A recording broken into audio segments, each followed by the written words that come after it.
चलो कौन सा एग्जाम्पल था?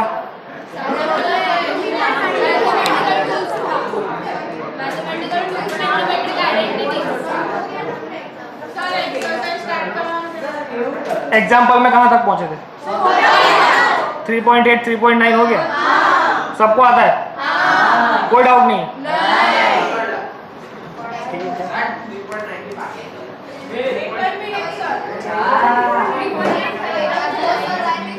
3.8 हो गया,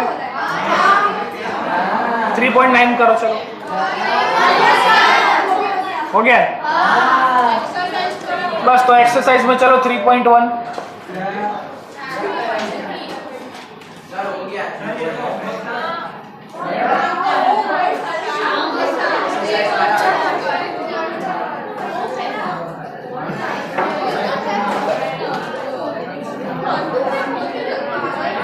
चलो ये बातें बन।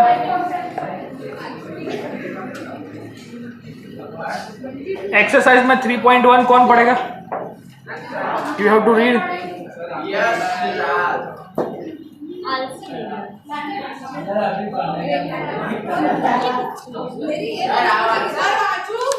एक मिनट।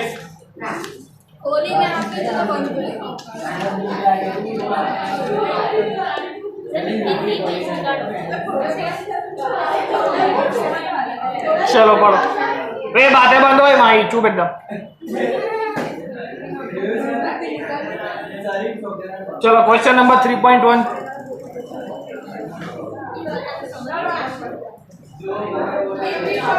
वे मुंह बंद करो, एकदम चुप। इधर ध्यान दो क्वेश्चन पे।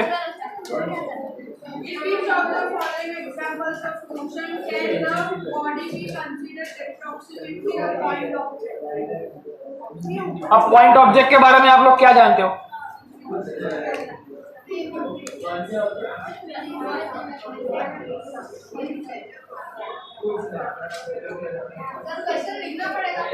नहीं।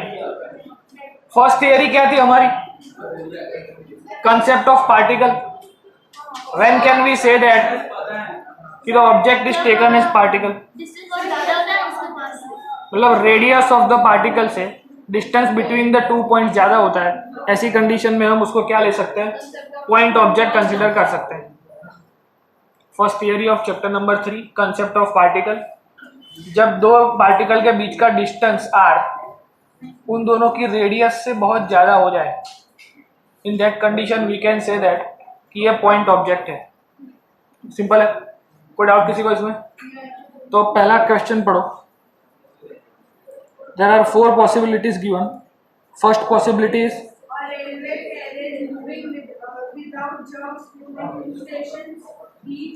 बस एक बार में एक ही काम करना है।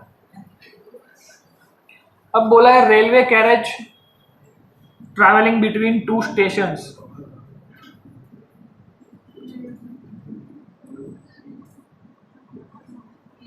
तो सपोज कोई ट्रेन है, वो ऐसे 2 स्टेशंस के बीच में ट्रैवल कर रही है, तो उसको पॉइंट ऑब्जेक्ट ले सकते हैं कि नहीं ले सकते?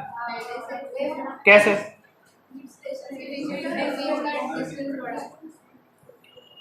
मतलब ये डेटा सफिशिएंसी का क्वेश्चन बोल सकते हैं। इसमें 2 टाइप की पॉसिबिलिटी है। फर्स्ट पॉसिबिलिटी इज दैट कि स्टेशन के बीच की दूरी सपोज समझ लो 500 किलोमीटर है, और ट्रेन खुद तो कितने लेंथ की होती है? 1 मीटर, 1 किलोमीटर से कम ही होती है।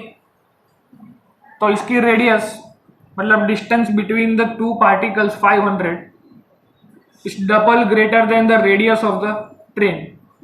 तो in that case you can consider train as a point object या फिर carriage as a point object. और अगर ऐसा केस दिया है जैसे हम लोग प्लेटफॉर्म पे खड़े होते हैं और हमारे सामने से ट्रेन जाती है, तो उस पर्टिकुलर केस में आप ट्रेन को पॉइंट ऑब्जेक्ट मान सकते हो? क्यों नहीं मान सकते हो? डिस्टेंस कम है, वो तो एक रीजन है ही, और क्या रीजन हो सकता है? फ्रेम ऑफ रेफरेंस अलग है। और ऐसा मान सकते हैं हम ट्रेन के रिस्पेक्ट टू पॉइंट ऑब्जेक्ट है। समझ में आ रहा है? बिकॉज ट्रेन का रेडियस इतना बड़ा है हमारे रेडियस के रिस्पेक्ट टू। समझ में आ रहा है? But train with respect to us can not be taken as point object. Simple है। तो आपको 2 केस लिखने हैं इसमें कि when the distance between two particular stations are higher than the radius of the carriage, then we can consider it as a point object. In the second case, when train passes a particular person, in that case train cannot be taken as a point object. Lakhu person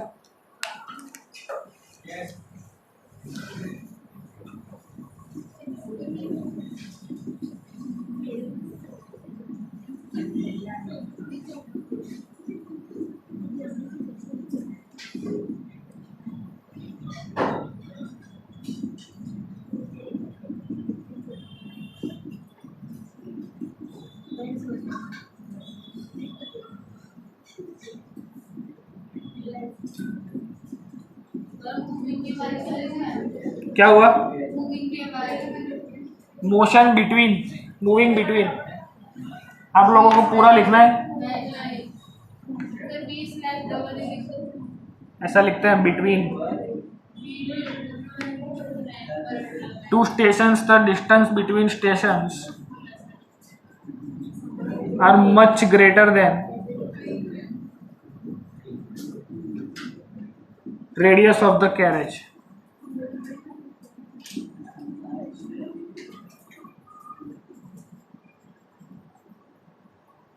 In that case, we can consider a carriage as a point object.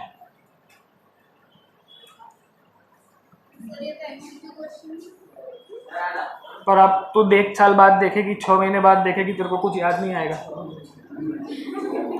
खाली हाँ के नाम में answer लिखेंगे तो तेरे को पता नहीं चलेगा क्यों मैंने हाँ बोला था इसको। नहीं, अभी मूवमेंट ऑफ हीट में आप किसी को हाँ बोल दोगे, फिर 6 महीने बाद पता चला इसके साथ में क्यों हूँ। समझ में आ रहा है? So that's the case. इसके लिए रीज़न लिखना ज़रूरी होता है कि दैट ये हमारा पर्टिकुलर केस है। सेकेंड रीज़न क्या लिखोगे? इन अदर केस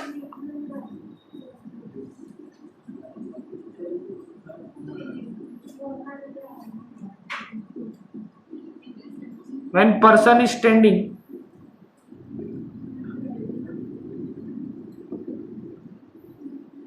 एक का अच्छे से लिखाता हूँ, फिर तीनों का आप अपने हिसाब से सेंटेंस फॉर्मेशन कर लेना, ठीक है?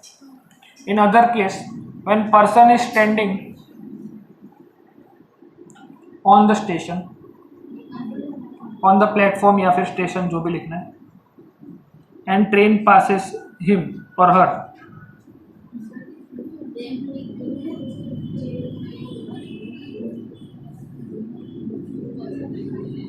then with respect to us train is very massive object.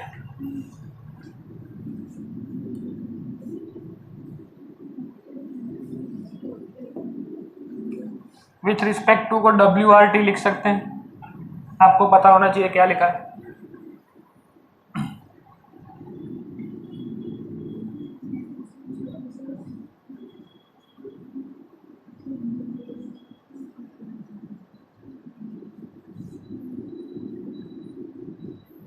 तो यहाँ से आपका कॉमन सेंस बन जाएगा कि कौन से केस में पॉइंट ऑब्जेक्ट ले सकते हैं, कौन से केस में नहीं ले सकते हैं।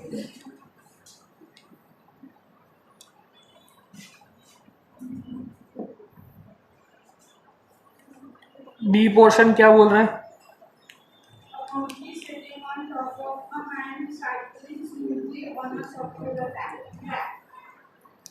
चलो सब मेला देखने चलते हैं। तो ऐसा एक सर्कुलर ट्रैक है,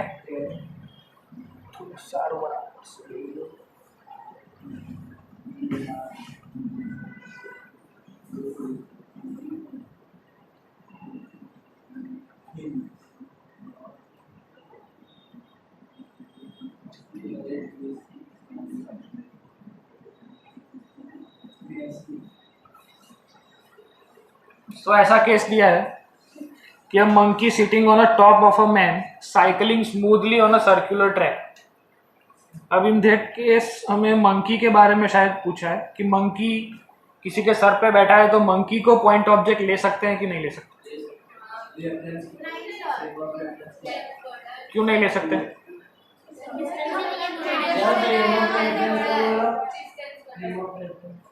फ्रेम ऑफ रेफरेंस तो अभी हमें उस चीज में नहीं पढ़ना है। First question is all about to understand whether the particle can be taken as point object or not. अभी फ्रेम ऑफ रेफरेंस की बात हमें नहीं करनी है, अभी फ्रेम ऑफ रेफरेंस ग्राउंड है, we are observing it from ground, इसको हम ऑब्जर्व कर रहे थे ग्राउंड से, समझ में आ रहा है? तो इसको समझने के लिए सपोज ये घूम के यहाँ पे आ जाए, हम जब टर्न लेते हैं साइकिल को तो थोड़ा हमें ऐसा टर्न करना पड़ता है, तो उसकी साइकिल भी थोड़ी ऐसी टर्न हुई होगी।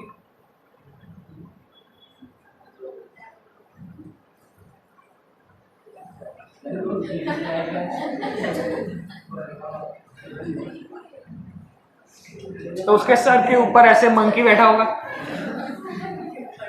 तब सिचुएशन क्या है कि ये कितने एंगल पे है, ये सब बातें हम बाद में करेंगे जब मोशन इन प्लेन पढ़ेंगे तब। अभी के लिए this situation is in one dimension.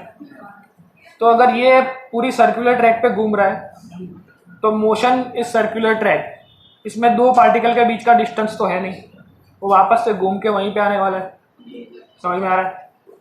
तो सरकमफेरेंस अगर समझे तो 2πr होगा, और मंकी की खुद की रेडियस तो बहुत कम होगी with respect to that whole circular track. तो इस केस को भी जब आप ग्राउंड से ऑब्जर्व करोगे और कोई ऐसे गोल गोल घूम रहा है पूरे सर्कुलर ट्रैक पे, तो उसको हम पॉइंट ऑब्जेक्ट मान सकते हैं कि नहीं मान सकते? बिकॉज वो जिस रेडियस पे घूम रहा है, जिस सरकमफेरेंस पे वो घूम रहा है, वो सरकमफेरेंस बड़ी है उस पर्टिकुलर चीज की रेडियस से, समझ में आ रहा है?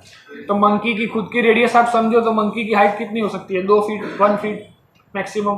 तो 2 फीट का हाफ करोगे तो 1 फीट हो जाएगा, और वो 1 फीट पूरे सर्कुलर ट्रैक से तो बहुत छोटी ही होगी, समझ में आ रहा है? That's why we can consider it as a point object.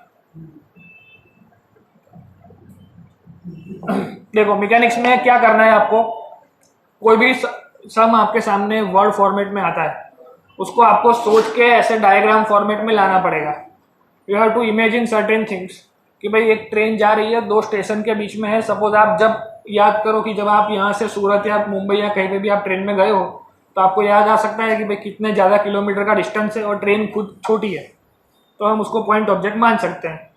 लेकिन when we are waiting on platform और पूरी ट्रेन हमको पास करके जाती है, in that case we are point object with respect to train, but train can not be considered as a point object with respect to us. समझ में आ रहा है? मतलब कौन से रिस्पेक्ट टू हम चीजों की कंपैरिजन कर रहे हैं, वहां से मोशन को समझ में आएगा। सबसे पहला सेंटेंस क्या था चैप्टर चालू होने का, कि motion is a relative quantity. तो कोई भी क्वेश्चन हम पढ़ेंगे उसमें सब कुछ रिलेटिव है, सब कुछ अभी किसके रिलेटिव है? ग्राउंड के रिलेटिव। जो ग्राउंड से ऑब्जर्व कर रहा है वो आदमी रेस्ट पे है और वो बाकी सब चीजों को देख रहा है, समझ में आ रहा है? कोई एक ऐसा फ्री इंसान मानव जैसा फ्यूचर में क्या करेगा? He will observe certain things, करेगा ना? अब कौन सा क्वेश्चन है? सी। इसके बारे में लिखना आ जाएगा, सिमिलर यही लिखना है, ऐसे फॉर्मेट में ही लिखना है कि when the cyclist is moving on a circular track we can consider the distance of circumference of circular track is very larger than the radius of the particular monkey, so that we can consider monkey as a point object। आपको reason पता होगा, अरे sentence formation तो आपको सीखना पड़ेगा।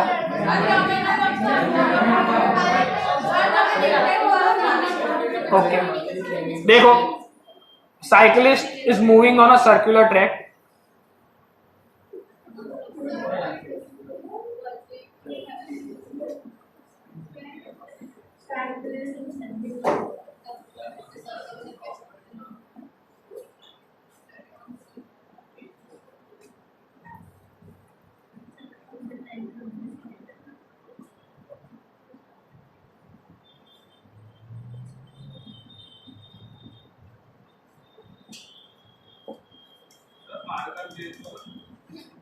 कर दो। नहीं ये मार्कर ही ऐसी है।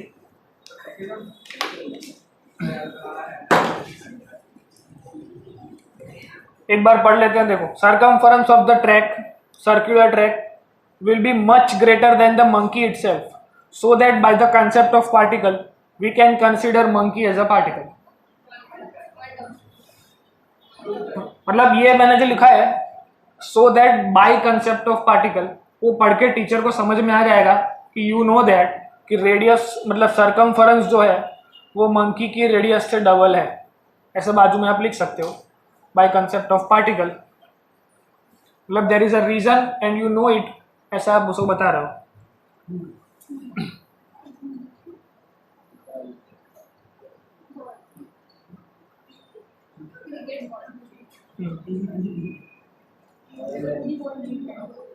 देखो you have to practice like this. Question को पढ़ते कैसे हैं वो भी आपको सीखना पड़ेगा, बिकॉज फिजिक्स में क्या होता है, everything lies in the question. Question को पढ़ना सीख गए, उसके ऊपर से आपके दिमाग में कुछ इमेजिनेशन हो रहा है, उसको आपको ड्रॉ करना है, भले ऐसा ड्रॉ करेंगे चलेगा, कोई इश्यू नहीं है, पर करना पड़ेगा, ताकि फ्यूचर में 1 महीने बाद जब आप देखोगे तो सब भूल जा गए होंगे, तो उस टाइम पे आपको समझ में आए कि क्या करना है। तो फर्स्ट ऑफ ऑल जब क्वेश्चन पढ़ रहे हो तो खुद से एक बार अटेम्प्ट करो, गलत तो गलत, लेकिन सोचने की आदत डालनी पड़ेगी, दिमाग में कुछ आना चाहिए वो सेंटेंस पढ़ने के बाद। फिर मानो बकवास बन। चलो क्वेश्चन नंबर सी।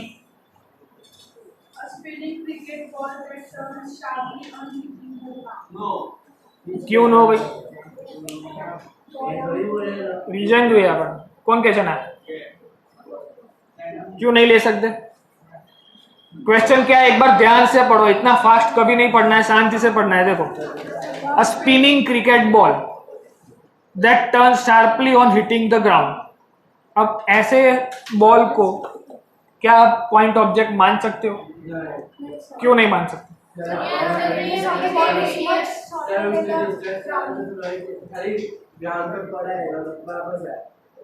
एक जन बोलो, एक जन देख।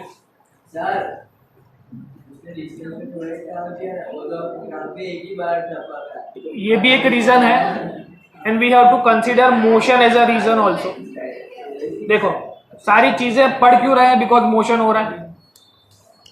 तो कंसीडर अ नॉर्मल बॉल, कि अगर कोई बॉल है जो हमने छोड़ दिया और वो जमीन पे जाके टकराएगा और वापस बाउंस होके ऊपर आएगा, इन दैट केस ये मोशन 1 डायमेंशन है, सिंपल टू अंडरस्टैंड है। इसमें ये बॉल हो या पार्टिकल हो, हमको ऐसा ही दिखने वाला है, कोई और मोशन दिखने नहीं वाला है। There is no other possibility in that case, तो इसको पॉइंट ऑब्जेक्ट ले सकते हैं। थोड़ा एक्सेप्शन है, इसके कॉन्ट्राडिक्टरी लग रहा है, लेकिन मान के चलो तो ये डिस्टेंस उसने ट्रैवल किया, ये उसका रेडियस है, तो उसके रेडियस से डिस्टेंस ट्रैवल तो ज़्यादा ही है।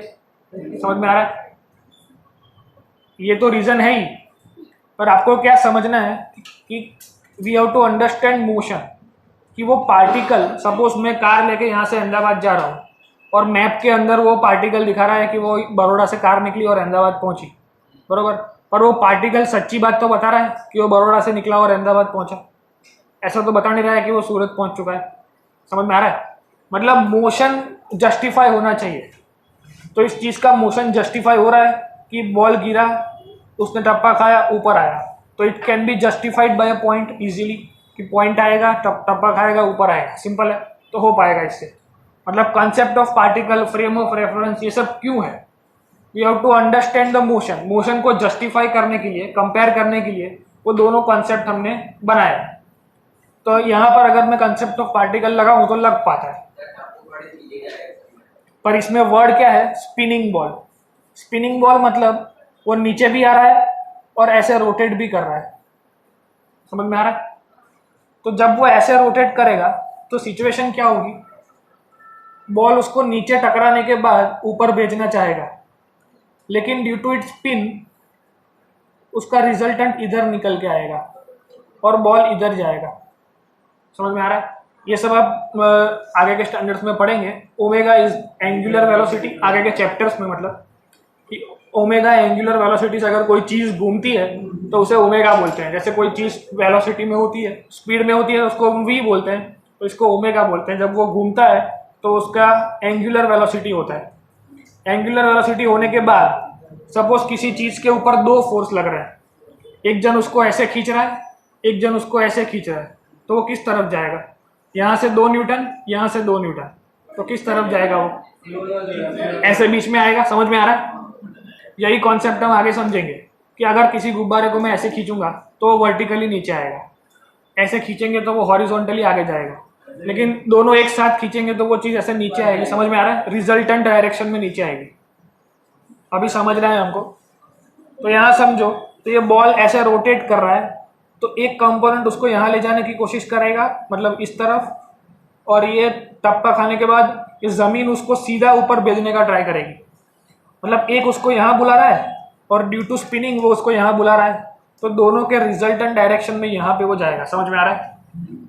तो by concept of particle we can not portray the motion of the spinning ball, इसलिए उसको नहीं ले सकते। समझ में आ रहा है? मतलब कई बार ये कॉन्सेप्ट सच्चा होगा, लेकिन फिर भी हम उसको कॉन्सेप्ट ऑफ पार्टिकल नहीं लेंगे। क्यों? Because concept of particle is the tool जो हमें समझा सकता है कि मोशन हुआ है, लेकिन अगर वो मोशन को नहीं समझा सकता है तो मतलब वो गलत है। अभी वो नहीं लगेगा। समझ में आ रहा है क्यों नहीं लगेगा? बिकॉज सिंपल केस में कंसेप्ट ऑफ पार्टिकल समझा पाता है जब व्हेन, इसमें भी दो केस लिखने हैं, व्हेन बॉल ड्रॉप्स नॉर्मली, मतलब under the condition of free fall, कि किसी बॉल को नॉर्मली फ्री फॉल कराया जाए तो वो टकरा के वापस ऊपर जाएगा। It can be explained bye concept of particle, but a spinning ball it will go like this. तो उसका मोशन कंसेप्ट ऑफ पार्टिकल नहीं समझा पा रहा है, उसका मोशन इन अ प्लेन समझा पा रहा है, जो इसके आगे वाला चैप्टर है। समझ में आ रहा है? मतलब दोनों का रिजल्टेंट उसको यहाँ ले जाने की कोशिश कर रहा है। सिंपल है। कोई डाउट किसी को इसमें? तो इसको क्या लिखोगे कि when the ball is in the, यहाँ पे आंसर नो है कि we can not consider is a point object.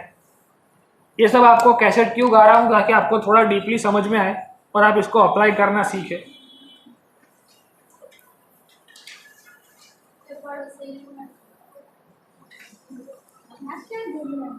Spinning ball cannot define motion that takes place at collision, so it isn't point object with concept of particle. नहीं, ये collision का तो topic ही अलग है। मतलब मैं लिखवाता हूँ, कोई बात नहीं, धीरे धीरे आपको फ्रीक्वेंसी सेट हो जाएगी। ठीक है, थोड़ा सा पहले टाइम ज़्यादा जाएगा, कोई बात नहीं।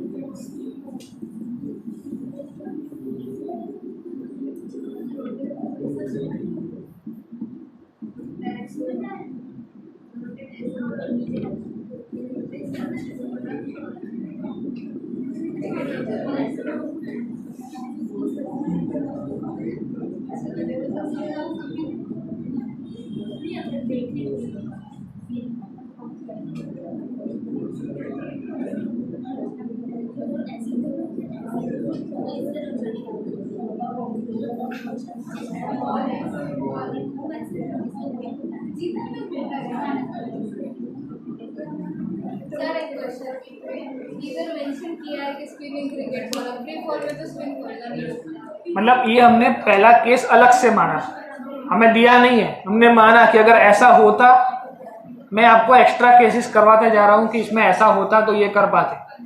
यहाँ हमने ट्रेन वाले में ये केस अंदर दिया था, ये हमने एक्स्ट्रा केस लिखा कि अगर ट्रेन हमको पास कर जाए तो क्या होगा। मतलब क्वेश्चन यही का यही थोड़ी रिपीट होगा, दे कैन चेंज क्वेश्चन। तो अगर ये आपको पता है तो इसका वाइस वर्सा पूछने वाला क्वेश्चन भी आपको पता होना चाहिए कि how they can twist it particularly. मतलब है चीज इजी, खाली ऐसा बोल देता यस यस नो नो तो खत्म हो जाता है, but we have to understand कि यहाँ पे क्या है। समझ में आ रहा है? तो फर्स्ट केस जो हमने खुद ने बनाया कि अंदर ये डायग्राम बनाना है, फिर ये लिखना है। डायग्राम कंपलसरी है, डायग्राम के अलावा आपको समझ में ही नहीं आएगा। ये फर्स्ट डायग्राम फर्स्ट सेंटेंस के लिए, सेकंड डायग्राम सेकंड सेंटेंस के लिए। तो कैसा भी बनाओ, लेकिन थोड़े टाइम बाद आपको समझ में आना चाहिए कि क्या चल रहा है ये सब। अब ये case one, when condition of free fall is there, कि बॉल को नॉर्मली छोड़ दिया है तो क्या होगा, वो एक्सप्लेन कर पाएगा मोशन को। That's why we can consider it as a point object. But in this case when ball have some angular velocity, वो स्पिन कर रहा है अपनी जगह पे। ये घर जाके दोनों केस आप ट्राई कर सकते हो। बॉल को ऐसे घुमा के छोड़ देना तो वो अनप्रिडिक्टेबल जगह पे मूव करेगा, और नॉर्मली छोड़ दोगे तो वो प्रिडिक्टेबल जगह पे मूव करेगा। सर जो बॉलर जो होते हैं फास्ट स्पिनर वगैरह, उनका कैलकुलेटेड होता है? कैलकुलेटेड नहीं होता है, वो स्विंग कराते हैं। स्विंग एंड स्पिन दोनों अलग अलग चीज है। वो अभी जब हम फ्लूइड मैकेनिक्स पढ़ेंगे उसमें वो आएगा। मतलब उसके पीछे साइंस है। हाँ, उससे प्रैक्टिस है। मतलब प्रैक्टिस से सीख सकते हो ऐसा।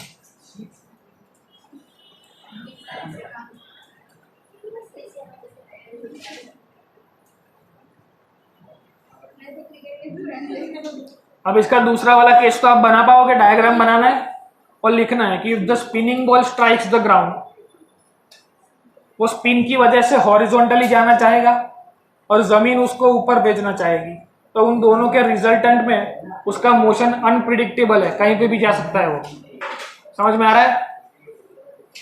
घर जाके एक बार टेनिस बॉल लेना, नॉर्मली ड्रॉप करना, वो ऊपर ही आएगा उसी एक्सिस पे, लेकिन उसको ऐसे गोल घुमा के छोड़ देंगे तो यहाँ भी जा सकता है, यहाँ भी जा सकता है, तो it can not B explain properly, उसका मोशन प्रॉपरली एक्सप्लेन नहीं हो सकता है पॉइंट ऑब्जेक्ट से।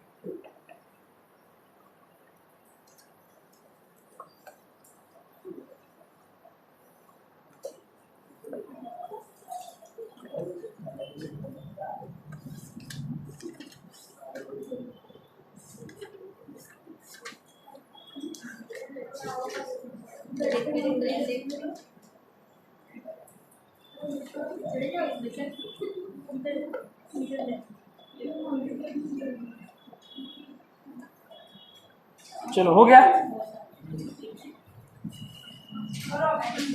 डी बाकी जो शांति राख एक मिनट।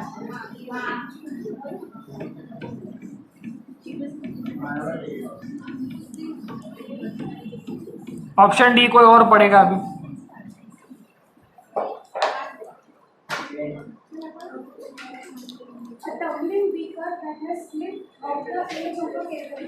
ओके, बीकर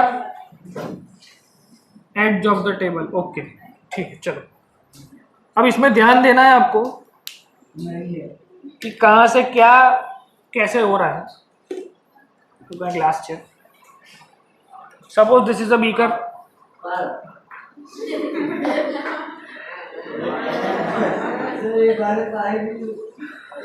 तू કેટલું अंदर मस्ती कर रहा हूँ, दौड़ा है तो। अब इसका कोई भी मोशन समझना है तो इसको ऐसे छोड़ेंगे तो यहाँ जाएगा, मतलब एक ही डायरेक्शन में जाएगा। देख लेना भाई, बस फ्री फॉल ही कराया लेकिन नीचे सपोर्ट दिया। अब कंडीशन क्या होगी, वो किसी प्लेटफॉर्म पे है, फिर से पढ़ो एक बार, मतलब slipped from the edge of the table, मतलब अभी रेफरेंस कौन है, एड्ज ऑफ द टेबल। अब टम्बलिंग मतलब क्या होता है, ऐसे घूमने के बाद जैसे गोल गोल घूमेगा, जो पानी अंदर होता है वो करा हुआ, तो मतलब यहाँ से ऐसे नीचे घूमेगा तो ऐसे उसका मोशन होगा, गोल गोल घूम के वो नीचे आएगा। इन दैट कंडीशन वो प्रोजेक्टाइल मोशन हुआ, थोड़ा रोटेशनल मोशन हुआ, वो तो हमने अभी तक पढ़ा नहीं है। तो अगर इसको पॉइंट ऑब्जेक्ट के तरीके से बताएंगे तो कैसे बता सकते हैं, या तो वो ऐसे गिरे तो, या तो वो ऐसे गिरे तो, अंदर अंदर घूमना नहीं चाहिए। समझ में आ रहा है? अगर वो टॉपल करेगा यहाँ से इसके रिस्पेक्ट टू, तो इसका मोशन जब वो गोल गोल घूमेगा तब हम समझा नहीं सकते हैं पॉइंट ऑब्जेक्ट से। समझ में आ रहा है? बिकॉज ध्यान से समझो, ये पेन दिख रहा है सबको, अब मैं इसको ऐसे मोशन करा रहा हूँ तो कैसा मोशन हुआ, ये वन डायमेंशनल मोशन हुआ। अब मैं इसको ऐसे गोल गोल घुमाता भी रहा हूँ और आगे भी ले जा रहा हूँ, लेकिन आपको गोल घूमता हुआ दिखेगा नहीं। समझ में आ रहा है? पहले मैं आपको बोल रहा हूँ कि ये घूम रहा है और फिर ले जा रहा हूँ, आपको तो दोनों केस में क्या दिखेगा, लीनियर मोशन। समझ में आ रहा है? तो point object can not be used to display rolling motion और रोटेशनल मोशन। समझ में आ रहा है? मतलब ये पॉइंट जो है वो नॉर्मली सीधा ज़्यादा दिख रहा है, और जब वो रोटेट करता हुआ भी सीधा जाएगा तो हमको तो ऐसा ही दिखेगा कि वो ट्रांजिशनल मोशन ही कर रहा है, लीनियर मोशन ही कर रहा है। समझ में आ रहा है? ये घूमता हुआ हमें दिखेगा नहीं। तो point can not be used, मतलब कॉन्सेप्ट ऑफ पार्टिकल नहीं चलेगा। कहाँ पे नहीं चलेगा? जब कोई चीज़ रोलिंग हो रही है या रोटेट हो रही है। मतलब यहाँ से गिरने के बाद उसके पास एंडलेस पॉसिबिलिटी है, वो ऐसे भी घूम सकता है, ऐसे भी घूम सकता है, कैसे भी घूम सकता है। तो अगर वो घूम गया एक बार कोई चीज़, तो वो कॉन्सेप्ट ऑफ पार्टिकल वहाँ पे नहीं लगा सकते। समझ में आ रहा है? वो ऐसे जा सकता है, ऐसे जा सकता है, तो कॉन्सेप्ट ऑफ पार्टिकल लग सकता है। समझ में आ रहा है? पूरी ट्रेन अगर हवा में उड़ने लगे तो कॉन्सेप्ट ऑफ पार्टिकल लग सकता है। समझ में आ रहा है? बिकॉज पूरी ट्रेन हमारे मतलब अर्थ से लेकर के उड़ के पूरी मून पे चली गई ऐसे।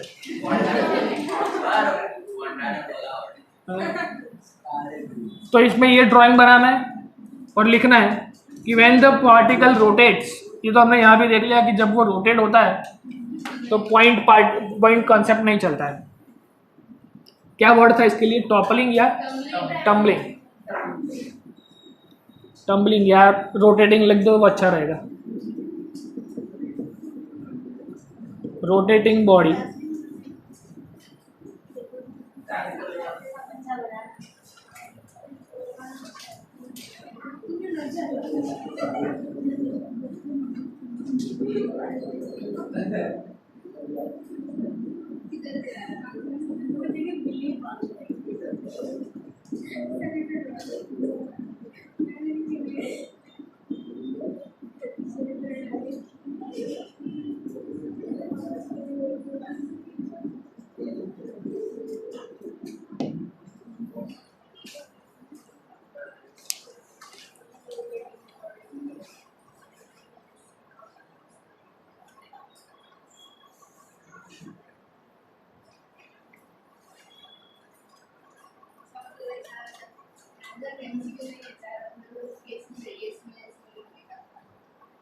क्वेश्चन टेस्ट में पूछेंगे तो क्या करेंगे, नॉर्मली यस नो लिख सकते हैं या फिर ड्राइंग बना सकते हैं।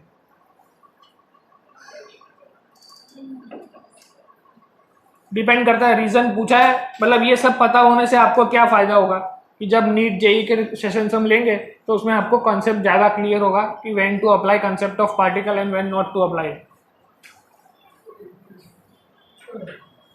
चलो अब लिख लिया सबने, तो सबको आंसर देना है, लिख लिया सबने? Okay, you have to keep your back straight. इधर ध्यान दो, सबका ध्यान देना चाहिए माइक।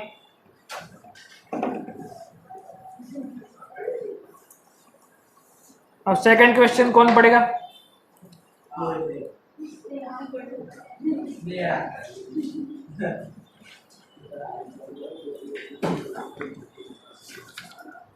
क्वेश्चन में हमको एक ग्राफ दिया हुआ है,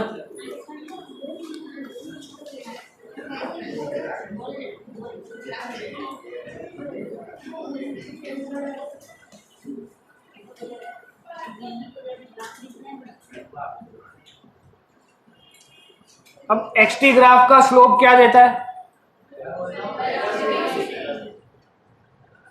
अच्छा याद है सबको?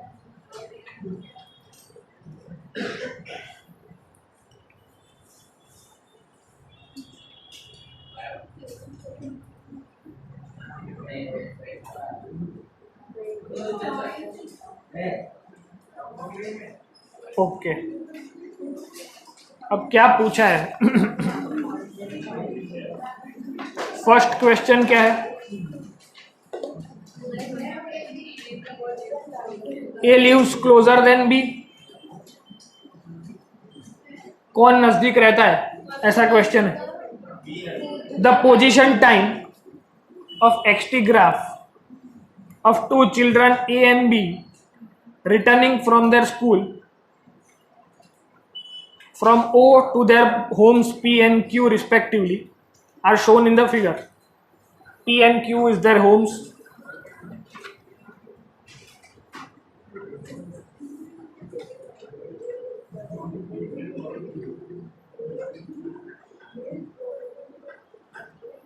अब इधर ध्यान से देखो, दोनों के घर एक ही लाइन में है, इसलिए it can be considered as a one dimensional motion. और क्या बोला है? चूज द करेक्ट ऑप्शन, मतलब किसका घर स्कूल से नजदीक है ऐसा पूछा है। स्कूल कहाँ पे है? ओरिजिन पे है। दोनों ने स्कूल से घर जाने की शुरुआत करी, पहले कौन निकला? तो ए निकला, बाद में कौन निकला? तो बी निकला, थोड़े टाइम बाद। सिंपल है। अब क्वेश्चन में सिचुएशन क्या दी है कि कौन ज्यादा पास रहता है, वो तो अरे यही दिख रहा है, स्कूल से पी पॉइंट नजदीक है कि क्यू नजदीक है? पी नजदीक है। पी किसका है? तो ए का घर है, तो A lives closer than B. School से नजदीक कौन रहता है? ए। कुछ समझ में नहीं क्या लिखा है? ध्यान से पढ़ो क्वेश्चन एक बार फिर। Position time graph of two childrens A and B are given returning from their school ओ, यहां से घर जा रहे हैं, और उनका घर P और Q पॉइंट पे है, तो चूज द करेक्ट ऑप्शन। तो घर से निकले, मतलब स्कूल से निकले और घर पहुंचा A, स्कूल से निकला और घर पहुंचा B, तो B का घर हुआ Q पॉइंट पे, A का घर हुआ P पॉइंट पे। तो P पहले आ चुका है, Q बाद में आ रहा है, विच मीन्स A का घर स्कूल से नजदीक है। पहले निकला वो सब बात की बात है, वो अभी आपको समझा रहा हूं मैं क्या करना है। देखो हमने क्या देखा कि एक्सटी ग्राफ का स्लोप वेलोसिटी देता है। अब इसमें इन दोनों लाइन में से सबसे ज्यादा स्लोप किसका है, एक ए लाइन का कि बी लाइन का? नहीं, स्लोप बी का ज्यादा है। स्लोप का मतलब क्या होता है, angle made with the x axis. तो ये वाला एंगल ज्यादा है इससे, समझ में आ रहा है? इसका स्लोप ज्यादा है। स्लोप का मतलब उसका एग्जैक्ट मीनिंग भी वही होता है, स्लोप ही। समझ में आ रहा है कि कितना स्लैंट वो है, तो इसका स्लोप ज्यादा है, तो बी की स्पीड ज्यादा होगी। यहां से मुझे क्या समझ में आया, velocity of B is greater than velocity of A. और दिख भी रहा है कि वो पहले निकला, फिर भी बी देखो यहां से यहां का टाइम उसको मिला चलने के लिए। सपोज 0 से लेकर 10 सेकंड तक वो चल चुका है, और 10वीं सेकंड से इसने मोशन चालू किया, तो भी 12वीं सेकंड पे वो उसको मिल चुका है। रैंडमली नंबर लेके बोल रहा हूं ताकि समझ में आए कि वो धीरे धीरे चल रहा है। वो तो हमें पता ही है, बिकॉज स्पीड इसका ज्यादा है इसका कम है, ग्राफ हमको वो समझा रहा है, सिंपल है। फिर डिस्टेंस कहां से समझेंगे, तो डिस्टेंस समझने के लिए हमको एरिया निकालना पड़ेगा। किसका एरिया निकालेंगे, ए ग्राफ का एरिया ये होगा और बी ग्राफ का एरिया ये होगा। समझ में आ रहा है? जो रेड लाइन दिखा रहा है वो बी ग्राफ का एरिया है, ये ब्लैक लाइन से बनाया है वो ए ग्राफ का एरिया है। वैसे भी समझे तो ए ग्राफ का एरिया बी ग्राफ से छोटा है, तो मतलब ए का घर नजदीक है। समझ में आ रहा है? तो पहली बात क्या लिखेंगे, ए लिव्स क्लोजर देन बी।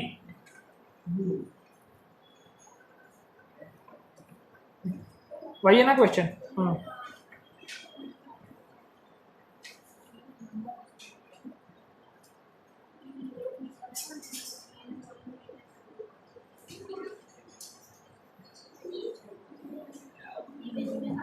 पर ये डिस्टेंस कहां से है, तो भाई स्कूल से।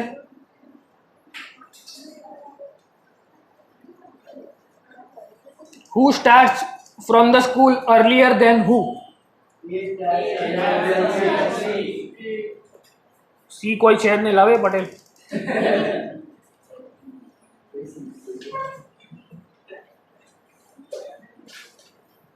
वो तो दिख रहा है कि ए ने अपना मोशन पहले चालू किया है और थोड़े टाइम बाद जा करके बी ने अपना मोशन स्टार्ट किया है। थर्ड क्वेश्चन, वो कैसे बताया हमने?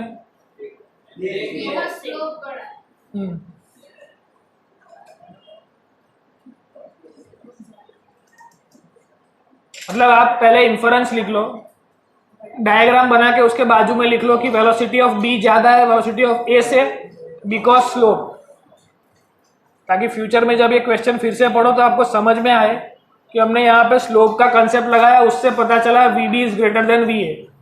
ओके, उसके बाद क्या करना है, हमें एरिया अंडर द लाइन, यहां से एरिया से पता चला कि एरिया ए ने कम किया है स्वेप्ट और बी ने ज्यादा एरिया स्वेप्ट किया है। मतलब जिसने ज्यादा एरिया स्वेप्ट किया उसने ज्यादा डिस्टेंस कवर किया, वो भी एक रीजन है। और by common sense one dimensional object पे अगर ये एक्स एक्सिस की लाइन है, ये 0 से स्टार्ट हो रहा है, तो यहाँ पे मैक्सिमम वैल्यू होगी। तो 0 से मैक्सिमम के यहाँ पे क्यू है, सपोज 0 से 100, तो 100 के नजदीक का क्यू वो ज्यादा होगा और 0 के नजदीक का पी वो कम होगा, सिंपल। तो O to P distance will be less than O to Q distance, ऐसे भी बोल सकते हैं। और area swept by the curve भी बोल सकते हैं। दोनों रीजन भी लिख लेना है डायग्राम के बाजू में, उसके बाद आंसर लिखना।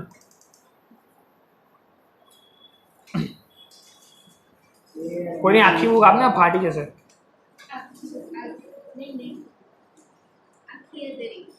પેલી વિચારી ફાટવાની તૈયારી જ છે।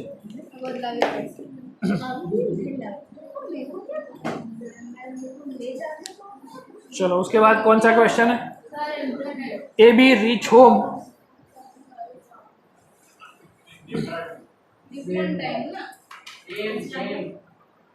कौन किससे? क्या रीजन है सेम टाइम का? देख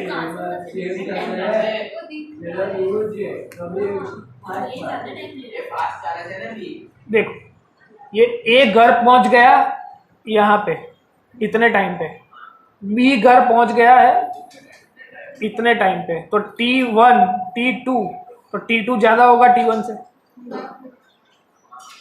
तो डिफरेंट टाइम है वो। समझ में आ रहा है? तो दोनों डिफरेंट टाइम में घर पहुंचे होंगे। बोल बोल। એને પહેલા ચાલુ કર્યું પણ એ પહોંચ્યો આટલી સેકન્ડ પછી અહીંયા, આટલા ટાઈમ પછી પહોંચ્યો ઘરે, આ એનું ઘર છે। બી એ ચાલુ કર્યું અહીંથી, એ આટલા ટાઈમમાં ઘરે પહોંચી ગયો, ભલે એનું ઘર દૂર હતું પણ પહેલા પહોંચી ગયો। હે, એને કામ હતું, ના આવે છે, ના આવે, ખોટો આન્સર છે, ડિફરન્ટ જ આવે, ખોટું જ હોય, એ શક કરવાનો જ ના હોય, ઘરે જઈને જોડે છે, પોસિબલ જ નહીં, જે આ દેખાય છે આવું જ છે ભાઈ।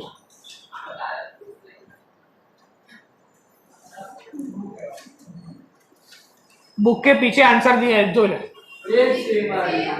बस, तो एक खोटू છે, તદ્દન ખોટું।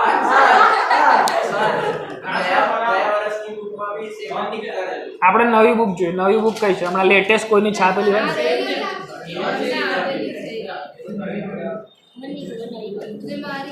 આ જ છે આન્સર, ડિફરન્ટ જ આન્સર છે, બીજો કોઈ ઓપ્શન જ નહીં।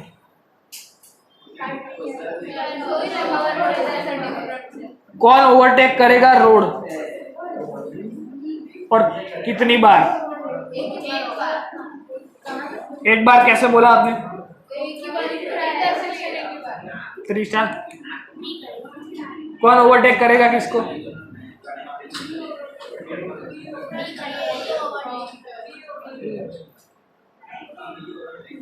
बोलो, खबर कैसे पड़े शू बोले?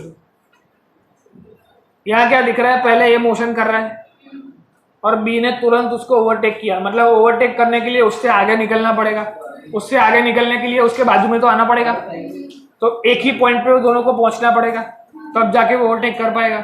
समझ में आ रहा है? तो बी ने ए को ओवरटेक किया यहाँ पे at the intersection point, simple है। तो बी ओवरटेक्स ए,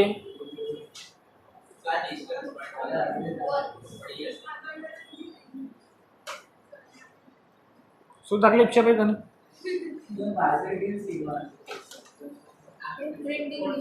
તો પાછળ વાળો અલગ માલ ફૂકીને બેઠો છે એટલે સીએમ ના આવે એટલે ના જ આવે।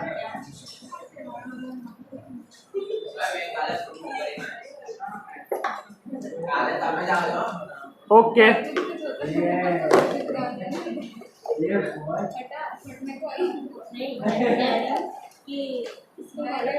चलो 3.3 कौन पढ़ेगा?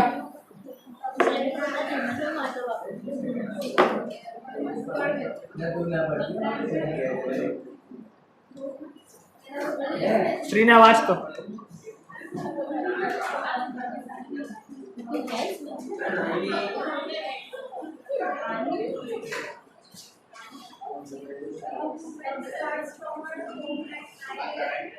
वे आवाज बंद हो, ये वाचवा दे, बोलो।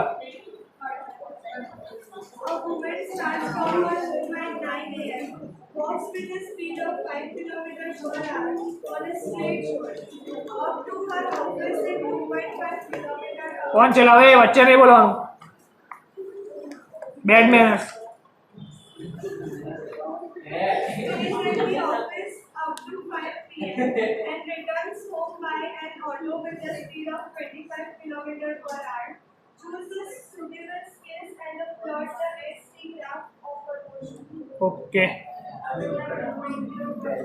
अब यहाँ क्या बोला है कि woman start from her office at 9 AM, her home at 9 AM, घर से वो निकली 9 बजे, walks with the speed of 5 kilometre per hour, initial speed उसकी दी है 5 kilometre per hour. on a straight road up to 2.5 kilometers away.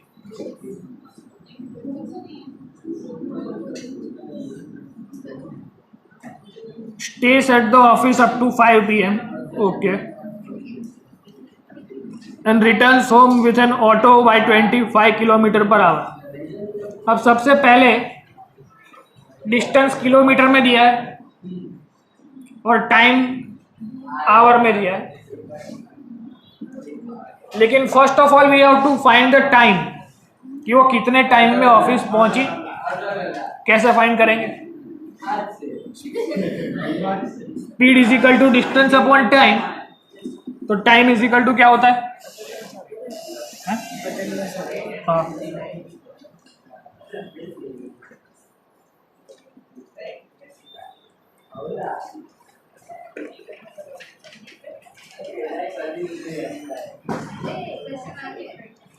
चलो time major करो, क्या आता है? डिस्टेंस है 2.5 नहीं 5 kilometres. Time is equal to distance upon velocity. तो डिस्टेंस है 5 नहीं 2.5 अपॉन वेलोसिटी है उसकी 5. तो 2.5 से 2 तो 1/2 मतलब 0.5 आवर्स. अभी हमने स्केल को आवर में ले चुके हैं तो फिर उसको अभी चेंज नहीं करना है. 30 मिनट्स में माने आउट गमच. अब दूसरा भी वो दूसरी स्पीड से जब घर आ रही है, वो स्पीड कितनी है? 25.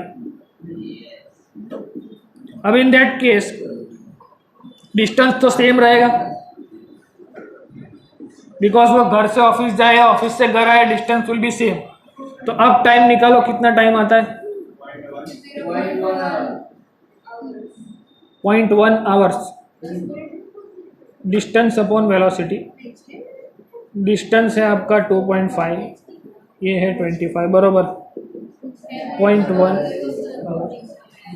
अभी मिनट्स में कन्वर्ट मत करो, बिकॉज हमने आवर में ले चुके हैं तो अब कोई ऑप्शन नहीं है.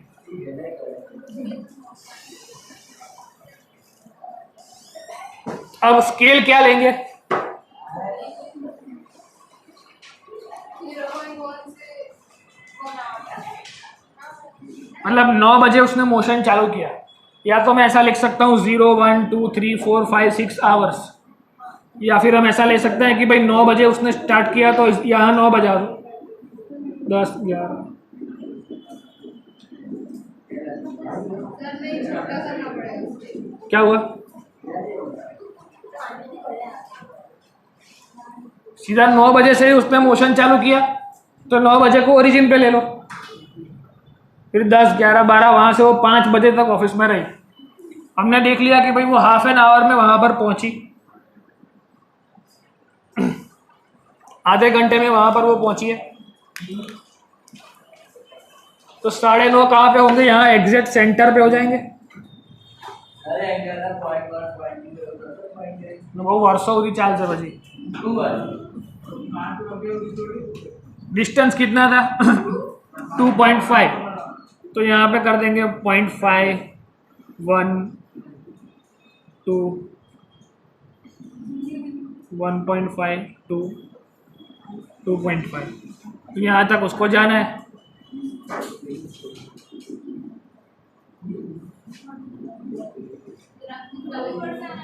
नहीं नहीं, ऐसे ही बनाना है. तो यहाँ से वो सीधा जाएगा ऐसे. आधे घंटे में उसने 2.5 किलोमीटर का डिस्टेंस कवर किया, तो ऐसा ग्राफ बनेगा. ये जूम करके बता रहा हूँ आपको. ये 9 से 9:30 तक वो यहाँ पहुँच चुकी है. सिंपल. तो अपने को पता है डिस्टेंस टाइम ग्राफ का स्लोप क्या देता है? वेलोसिटी. तो इसी का स्लोप वेलोसिटी मिल जाएगी, वो हमको दी हुई है. अब उसने क्या किया? 5 बजे तक वहीं पे ऑफिस पे पड़ी रही. 5 बजे तक. ओके. फिर एग्जैक्टली 5 बजे उसने मोशन चालू किया घर आने के लिए, और वो 0.1 आवर में पहुंच गई. 0.1 मतलब इसके भी 10 टुकड़े करने पड़ेंगे.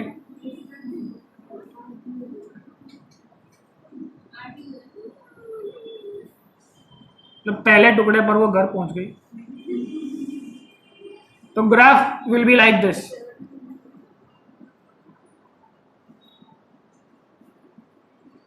9 बजे निकली, 9:30 बजे इधर, फिर ग्राफ में कट मार दो, 5 बजे तक वो पड़ी रही वहीं के वहीं.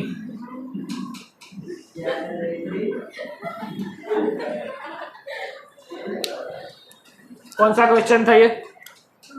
Example number 3. Exercise number 3.3.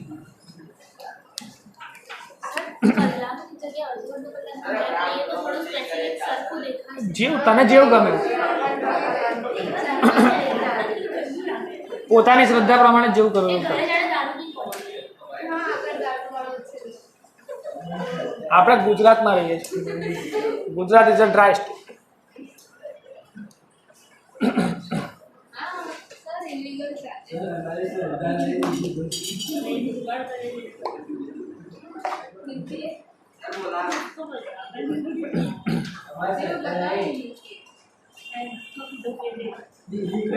ખબર છે તો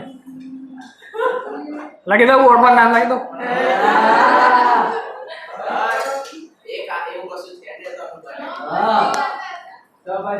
ને મસ્તીથી તો ચાલુ થાય બધું.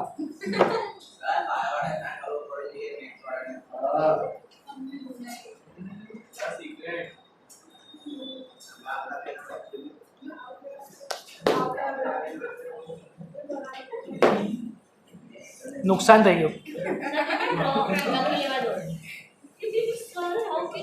સુકાઈ જશે, સુકાઈ જશે, સુકાઈ જશે. આ પાણી ખબર નહીં કઈ થયા. જીવે છે, જીવે ચાલશે હજી. હે ના સુકાઈ જશે, નહીં થાય, કશું નહીં થાય.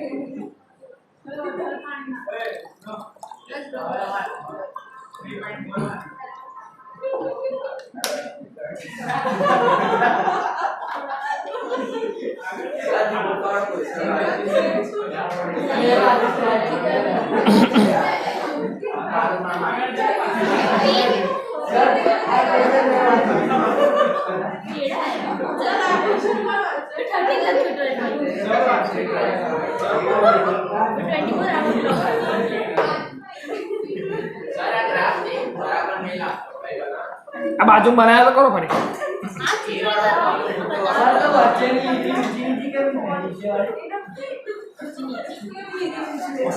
આવું ને આવું રહ્યું ને માયાઓ તો તારો વારો બી આ 3.4 વાળા જેવો જ થઈ જશે. મસ્તી મસ્તીમાં આવું આવું રહ્યું ને તારો વારો બી આવો જ આવશે 3.4 જેવો જ.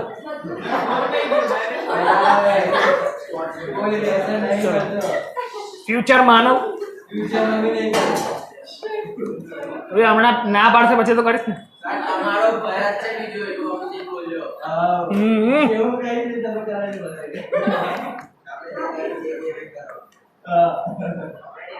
ના ખ્યાલ આવી રીતે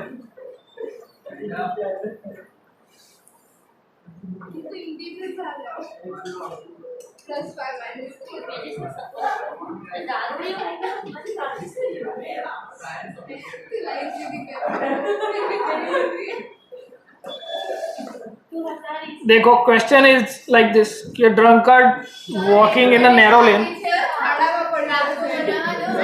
बनाई लो रमी लो.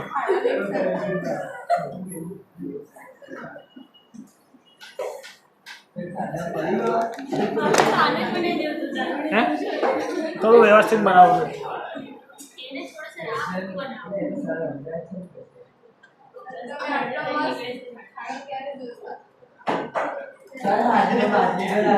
एक बना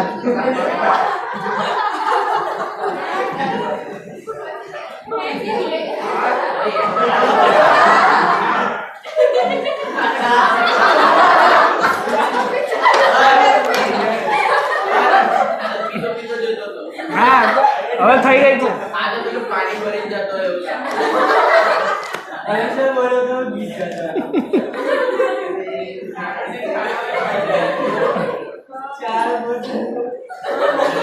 बस बस चलो.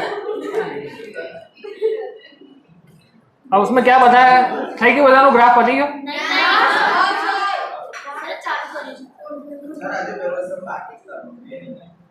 ફટાફટ સમજીને બનાવી દેવાનું હોય તો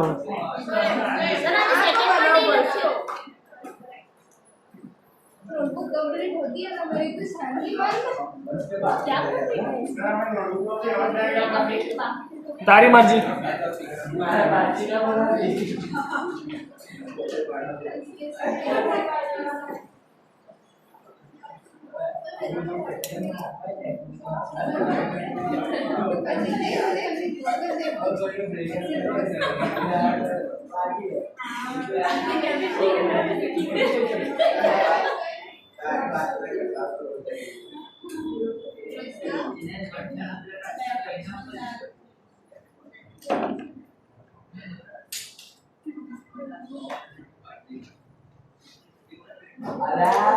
કેટલા લીટરની છે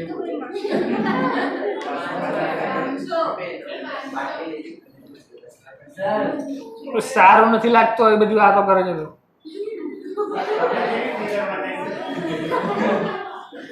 તો દૂધની બોટલ છે તો તમારો ફિગરની શોભા નહીં દે આ ફિગર પેલે બતાવવા માંગી બરાબર સર હું થયું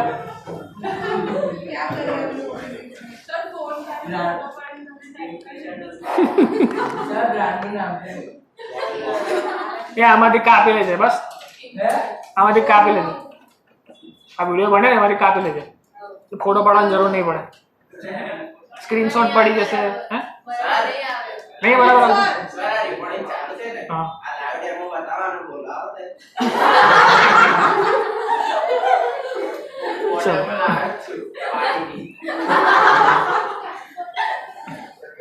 चलो क्वेश्चन कैसा है कि drunkard walking in a narrow lane takes 5 steps forward and 3 steps backward चढ़ी गई चलो શું થાય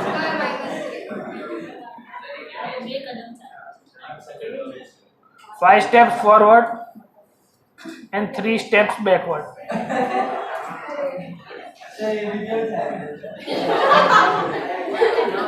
Each step is 1 meter long and requires 1 second. तो 1 स्टेप की लेंथ कितनी है और उसका टाइम कितना है? Time for 1 step is 1 second. उसका XT ग्राफ बनाना है. How long drunkard takes to fall in a pit 13 meters away from the start? यहाँ से 13 मीटर दूर पे है. बस वे થઈ ગયો હવે બસ હવે થોડું બહાર નીકળે એમાંથી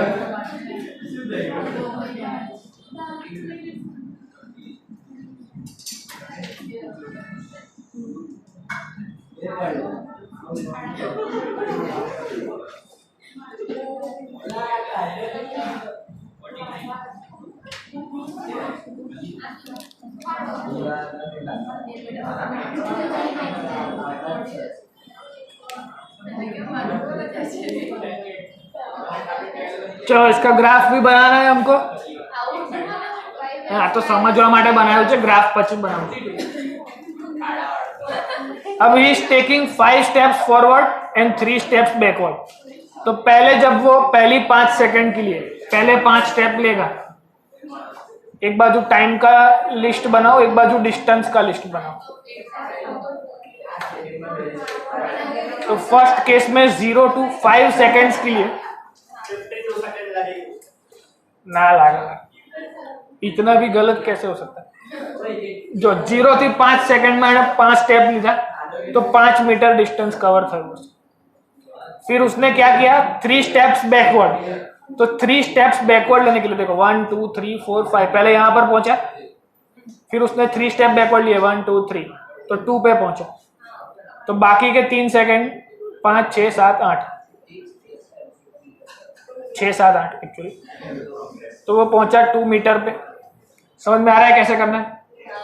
अब अगेन 8वीं सेकंड से कहाँ जाएगा वो 13वीं सेकंड तक जाएगा और 5 स्टेप आगे लेगा 1 2 3 4 5 तो 7 मीटर पे पहुंचेगा. अब 7 मीटर से वापस आएगा 1 2 3 तो 4 पे आके रुकेगा. 14 से लेने 16 सेकंड સુધી देख पहले से इधर ध्यान दो, सबके सब इधर ध्यान दो। पहली 5 सेकंड में 1 2 3 4 5 पे पहुंचा होगा, फिर वापस 3 स्टेप पीछे आएगा तो और 3 सेकंड तो आगे बढ़ेगी। टाइम तो क्लॉक इज टिकिंग, तो 6 7 8 पे 1 2 3 मतलब 8 सेकंड पे वो 2 मीटर पे वापस आ चुका है। फिर और टाइम आगे बढ़ेगा 5 सेकंड, तो और 5 स्टेप आगे जाएगा 1 2 3 4 5। समझ में आ रहा है? तो टाइम तो अभी 13 सेकंड हो गया और वो पहुंचा 7 मीटर के। फिर वो फिर से 3 स्टेप पीछे आएगा तो 1 2 3 और 13 के ऊपर और 3 सेकंड बढ़ गए तो वो पहुंचा 4 मीटर पे। अब अगेन वो 5 स्टेप आगे जाएगा 1 2 3 4 5 तो वो 9 पे पहुंचा। समझ में आ रहा है? 16 से लेकर के 21 सेकंड पे वो पहुंचेगा 9 मीटर पे। अब 21 से वापस आएगा 24 तक और 3 सेकंड, 1 2 3 6 पे आके रुकेगा। समझ में आ रहा है क्या हो रहा है? फिर 24 से अगेन 5 और लिमिट्स लगी करो पहले कोई 0 થી 5 પછી 6 to 8 પછી 8 જ कंटिन्यू करे 9 થી 13 लेना कंटिन्यू लिमिट 16 बेटा 17 to 25 बस ले खुश सर 22 to 25 खुश 21 चेंज करो खुश 21 चेंज करो खुश। अब 25 से 29 तक जाएगा और 5 सेकंड। 25 से 6 मीटर से वापस चालू करेगा, 1 2 3 4 5 वो 11 मीटर पे पहुंचा। 25 26 25 26 27 28 29 बराबर। अब 29 से वापस 3 स्टेप पीछे आएगा वो, तो 30 31 32 3 स्टेप पीछे 10 9 8 यहाँ पर पहुंच गया तो 8 मीटर। अब 8 मीटर से वापस जाएगा 1 2 3 4 5 मतलब गिर चुका है। 32 प्लस 5 तो 33 to 37 और 5 सेकंड में वो एग्जैक्टली 13 पे पहुंच चुका है और 13 सेकंड पे ही उसका खड्डा है। समझ में आ रहा है? 13મી સેકન્ડ પર જ એનો ખાડો છે એટલે પડી ગયો ખાડા પડી ગયો એટલે ઇટ વિલ ટેક 37 સેકન્ड्स। क्या हुआ? मतलब एग्जैक्ट 13 मीटर पे ही वो खड्डा है, ऐसा लिखा हुआ है। पढ़िया પછી કઈ પાછળ एग्जैक्ट 13 मीटर पर જ ખાડો જેવું લખ્યું છે। क्वेश्चन अच्छे से पढ़ो। Fall in a pit 13 metres पे, तो 13 मीटर्स पे ही आपका पिट है, तो जैसे ही वो 13 मीटर पे पहुंचेगा वो खड्डे के अंदर होगा। तो first of all draw this, ये उसकी कंडीशंस है। ये कंडीशंस लिखने के बाद ये उसके उनको कोऑर्डिनेट्स मिल गए। अब after knowing the coordinates you can plot the graph. Try करना है एक बार। ड्राइंग बनाओ तो पर्सन तो समझ के तो पर्सन मान लो।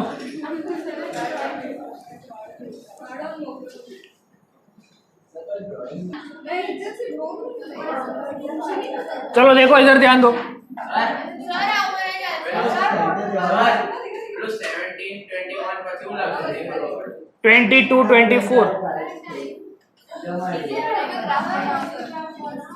सर ग्राफ खोलो जूम करें बनाओ।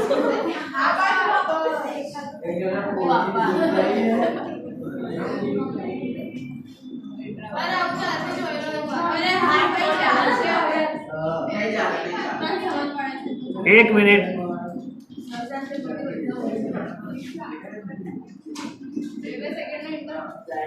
5 सेकंड का इंटरवल लिया है यहाँ पे और वहां पे 13 मीटर मैक्सिमम 13 मीटर तक जाता है।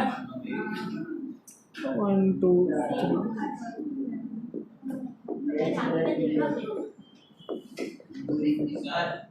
बोल भाई मस्त लगे 8 मीटर। चलो अब पहली 5 सेकंड में वो कहां तक पहुंचा? 5 मीटर तक पहुंचा, तो 5 मीटर तक ले जाओ उसको। सिंपल ग्राफ, कुछ करना नहीं है। फिर दूसरे 3 सेकंड तक वो वापस 2 पर पहुंच गया, तो 6 7 8 पे वो पहुंच गया 2 पे। समझ में आ रहा है? फिर वापस वो 5 मीटर आगे जाएगा, कहाँ तक जाएगा? 7 मीटर्स तक। तो 7 मीटर्स तक जाएगा वो कौन सी सेकंड तक? 13 सेकंड तक। समझ में आ रहा है? वंस मोर, इधर ध्यान दो। 0 से उसने मोशन स्टार्ट किया, पहली 5 सेकंड तक वो चलता रहा तो 5 मीटर तक वो जाएगा, तो 5 मीटर तक वो पहुंचा। क्लियर? फिर वापस टाइम तो अपना काम करता ही रहेगा, तो 6, 7, 8, 8वीं सेकंड तक वो वापस नीचे आएगा 2 मीटर पर। 2 मीटर पर आ गया वो, अकॉर्डिंग टू ग्राफ हमारा डेटा सही है, 8वीं सेकंड पर 2 पे आएगा वो। फिर 9 से लेकर 13 सेकंड तक वो 7 पे पहुंचेगा, और 5 सेकंड का स्पेन पकड़ो। 13 सेकंड पर, 13 सेकंड पर वो पहुंच गया है 7 मीटर्स पर, पहुंच चुका है। अब और 3 सेकंड पर वापस से नीचे आएगा।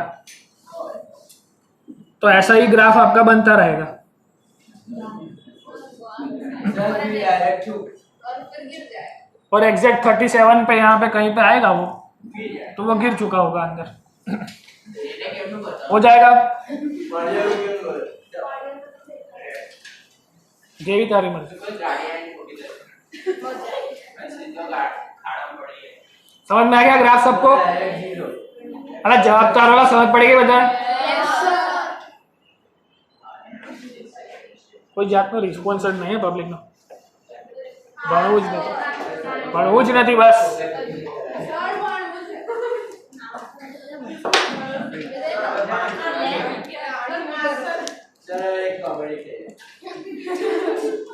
जी 10-15 मिनट बाकी है, एक सम नहीं सही है। 3.5 खाली कर दिया आपने एक सम।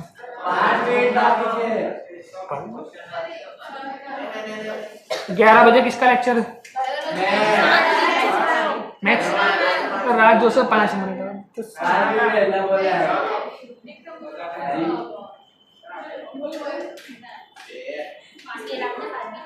चलो इसको तो निकाल लो।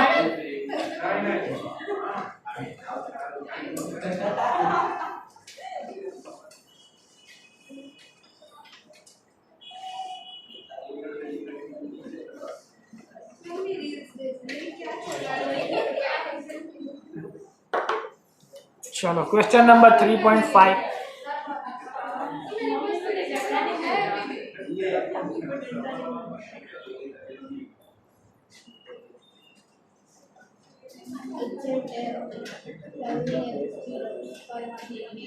कौन बात से? त्रिशा बात तो। क्वेश्चन नंबर 3.5 क्रिशा, त्रिशा तो बोलो। टी के कैसे लकी ले ऊपर 500 बार खोटो नाम बोल दियो क्रिशा। ये लोग आइन मारे मने।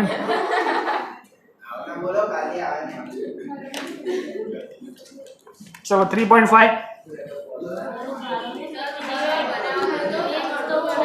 ये तो बना दिया वैसे घर जाने समझ पड़ी है, समझ पड़ी इम्पोर्टेंट। चलो आवाज बार एकदम साइलेंट।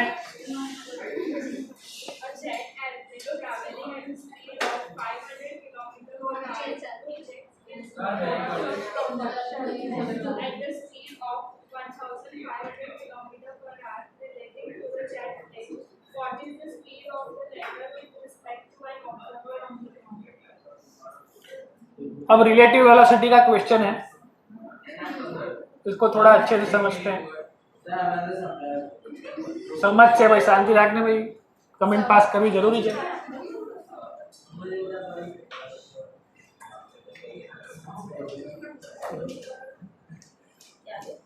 तो आप प्लेन के ही तो बनाओ।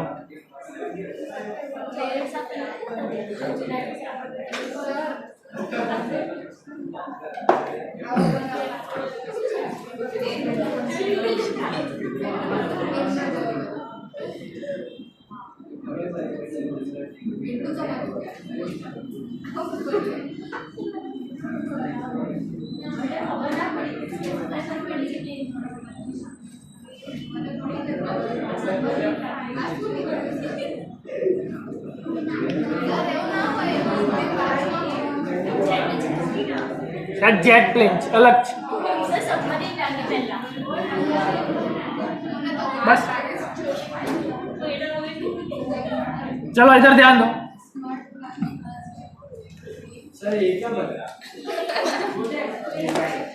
अब इधर एक कंसेप्ट समझना है हमको। एंटमैन मूवी किसने देखा है? सबने देखा है एंटमैन? दोनों देखा है सर। वो ओछा फैन चलो इनसे। बस चलो इधर ध्यान दो, तो नहीं इधर ध्यान दो, बस इधर ध्यान दो। तो समझना क्या है हमको, सपोज ये प्लेन जा रहा है कितने से 500 किलोमीटर पर आवर से जा रहा है, तो वेलोसिटी ऑफ जेट हमको दी है।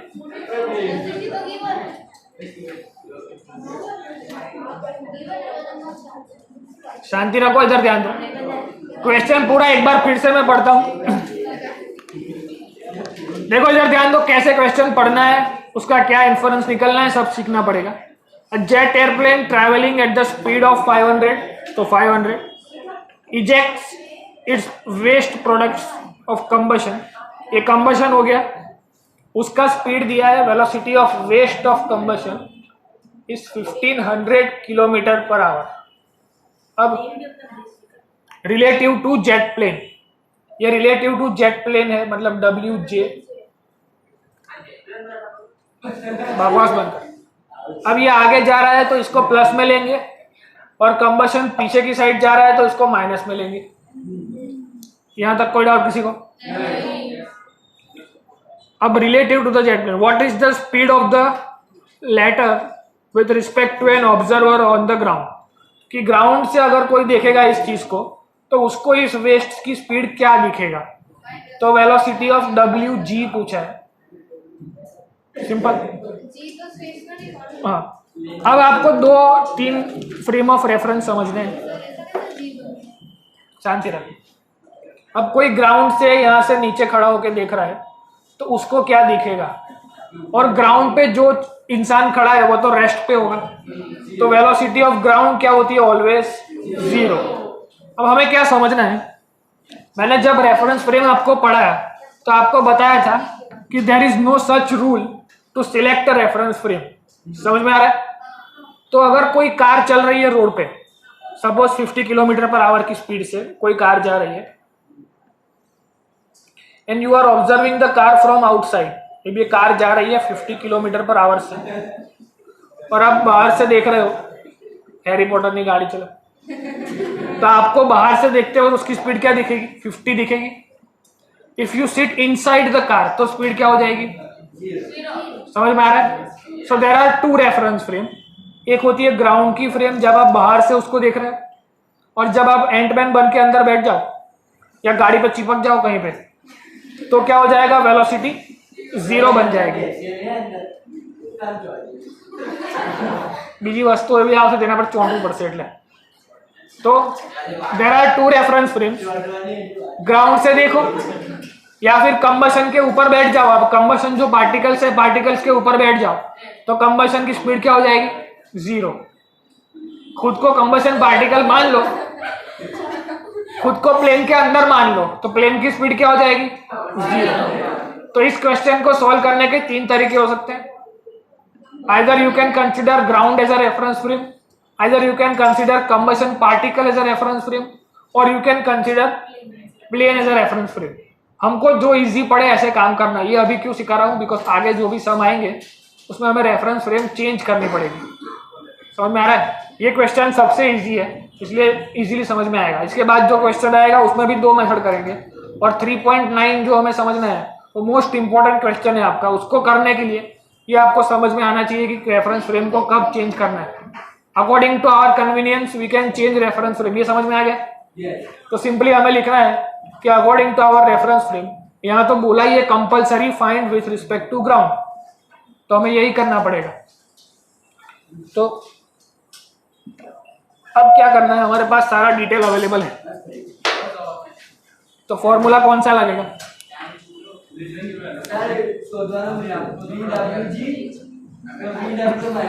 VWG। तो VWG ढूंढना है तो VW माइनस VG हो जाएगा। अब VW तो हमको दिया हुआ है -1500 और VG भी हमको दिया है, तो वो तो आंसर हो नहीं सकता। देखो क्वेश्चन में ध्यान से पढ़ो, 1500 is the speed relative to jet. अगर ये 1500 रिलेटिव टू जेट है तो रिलेटिव टू ग्राउंड थोड़ी 1500 होगा, दोनों सेम कैसे हो सकते हैं? Because jet itself is moving. अगर जेट रेस्ट पे होता तो रेस्ट इक्वल टू रेस्ट, तो हम बोल सकते थे कि बराबर है, वही आंसर आ जाएगा। सपोज कोई जेट रेस्ट पे है, अभी ये मोशन कर रहा है, पर मान लो कि मोशन नहीं कर रहा है, तो कंबशन की speed with respect to jet भी 1500 और ग्राउंड भी 1500। ये सेंटेंस समझ में आया? सर आंसर -1000 चुप एकदम। हाँ, एक बार सुनो, बकवास बंद कर, जिसको जाना है बाहर निकलो, बातें बंद एकदम। इधर क्या हो रहा है कि जेट इटसेल्फ इज मूविंग और उसके कंबशन की मोशन यहाँ पे दी है speed with respect to jet. अगर मैं मान लेता हूं कि जेट मोशन नहीं करता है, जेट 0 पे है, तो विथ रिस्पेक्ट टू जेट भी उसकी स्पीड 1500 और ये भी रेस्ट पे है, तो विथ रिस्पेक्ट टू इट भी इसकी स्पीड क्या हो जाएगी? -1500। पर यहाँ पे सिचुएशन है कि जेट चल रहा है तो उसकी स्पीड ग्राउंड के रिस्पेक्ट टू तो थोड़ी कम होगी, 1500 तो नहीं होगी। समझ में आ रहा है? तो भाई किस फैक्टर से कम होगी, कौन सा फॉर्मूला लगाएंगे वो सोचना है आपको। सर पहले W = VWJ - VJ। पहले उसका इनिशियल VWJ और फिर उसका ग्राउंड के रिस्पेक्ट में निकालेंगे तो -1000 pm। तो आपने VJ देखो VWJ का वैल्यू हमको दिया है, उसका अगर फॉर्मूला बनाऊंगा तो क्या बनेगा? VW - VJ। और ये जब कोई नहीं होता है तो किसके रिस्पेक्ट टू होता है? ग्राउंड के, बरोबर। ग्राउंड से देखने वाले को वेस्ट कितनी स्पीड पे दिख रहा है हमको नहीं पता है, सिंपल है। तो VWG हमको नहीं पता है, बट ग्राउंड से देखने वाले को जेट तो दिख रहा है 500 पे, तो +500।